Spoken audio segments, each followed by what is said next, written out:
Growing up, I felt different, so I put myself in situations that would expose me to differences, hoping to find my tribe. Most of the time, I found that sense of belonging off the beaten path, and in 2013, I found it overseas and behind bars. The train from Mandalay pulled in well after dark, and I needed a place to sleep.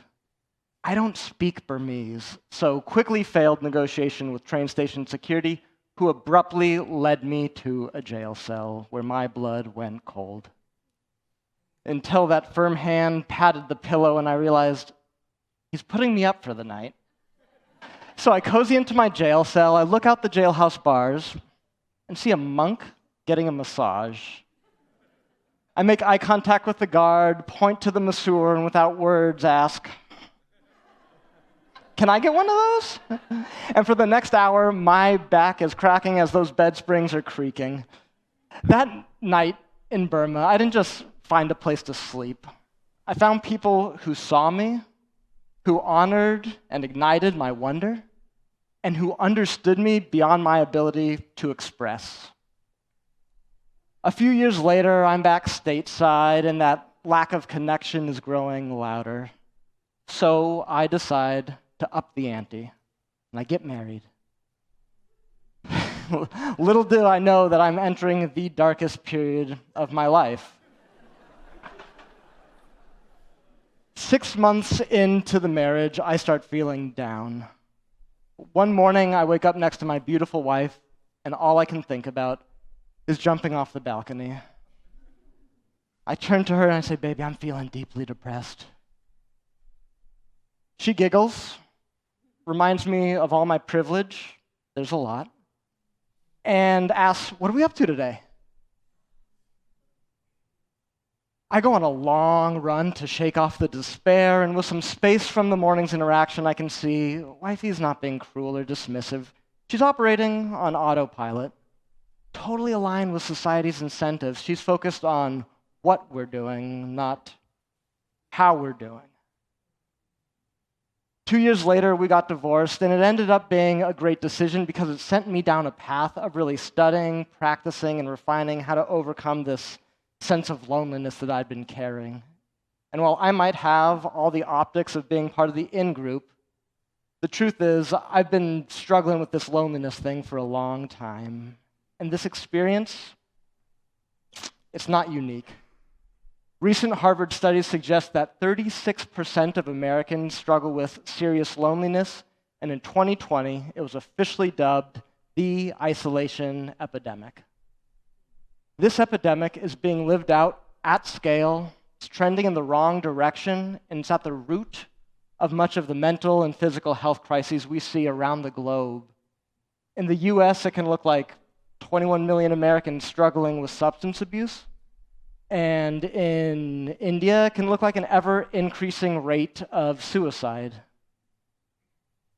In so many of our interactions, this weird world, this Western, educated, industrialized, rich, and democratic society has entrained us to value answers over questions, volume over vulnerability, and efficiency over authenticity. We're incentivized to focus on the what and the how, but not the who. And it's inhumane. Luckily, there's hope. My work is about improving organizations and communities by better connecting their people, and to do this type of work in a weird context, Western, educated, industrialized, rich, and democratic, requires me to disrupt the norms of isolation by injecting some awe into the mix. It took me 37 years of informal research and 10 years of professional practice before I finally understood how we can alchemize disconnection into belonging. And it all snapped together in one of those high-stakes meetings in downtown Manhattan. At the end of a retreat, the participants stood in a big circle, and with water in her eyes, one of the participants says, "You help us see the humanity in one another." There it was. The real value that I'd been bringing my clients, it wasn't the facilitation, leadership development, or team alignment. I'd been fostering a sense of belonging. And all I was doing to support these, esteemed professionals, share their messy humanness, and appreciate it in others was inviting them into experiences where we acknowledged one another, where we wondered together, and where we expressed ourselves in non-normative ways. So acknowledging, wondering, expressing, A-W-E, the cure to isolation. When we acknowledge the other before their role, title, or utility, we set the tone of the interaction beyond the masks that we wear and the labels that we project. Small things like making eye contact, squaring up to the person that we're talking to, or calling one another by name, physiologically lets the other know that they're seen. When we do these small actions, it's shown to release oxytocin and tone the vagal nerve, that central part of us that helps to improve digestion, reduce inflammation, and supports with emotional regulation. When we wonder, asking questions of others, we're inviting them to be heard. Asking the question and then pausing long enough to get the response shows we care enough about their humanity before we get all transactional with it. There are many forms of brilliance and expressions of it, yet this weird world tends to only elevate and celebrate two: linear and linguistic.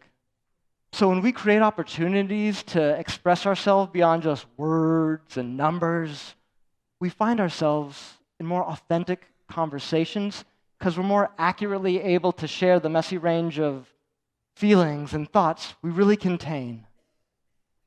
Acknowledging, wondering, expressing, these are basic and profound acts. We're all the creators of and the products of culture, so when we prioritize relationships over tasks through acknowledging, eye contact, calling one another by name, holding doors for each other, through wondering, asking open-ended questions that kind of get beyond the surface, what's lighting you up today? And through expressing ourselves with a larger range of this human instrument, dancing to the music in the grocery stores, maybe dressing a little bolder, punctuating our words with gestures, we're cultivating a culture of belonging. This yearning to belong is something I've been scratching at for years, and the solutions that I've found, I'm painfully aware that they don't scale. And that's why I'm here today, because we need our help. This epidemic won't be solved by any pill, policy, or politician. It's going to be you and I that provide the cure by disrupting our culture's gravitational pull towards isolation by injecting awe, acknowledging, wondering, and expressing into our daily interactions. If that jail cell in Burma taught me anything, it's that belonging can bloom in the most unlikely of places. So next time you're feeling alone, disconnected, activate awe. Let's be the belonging makers we need us to be. Thank you very much.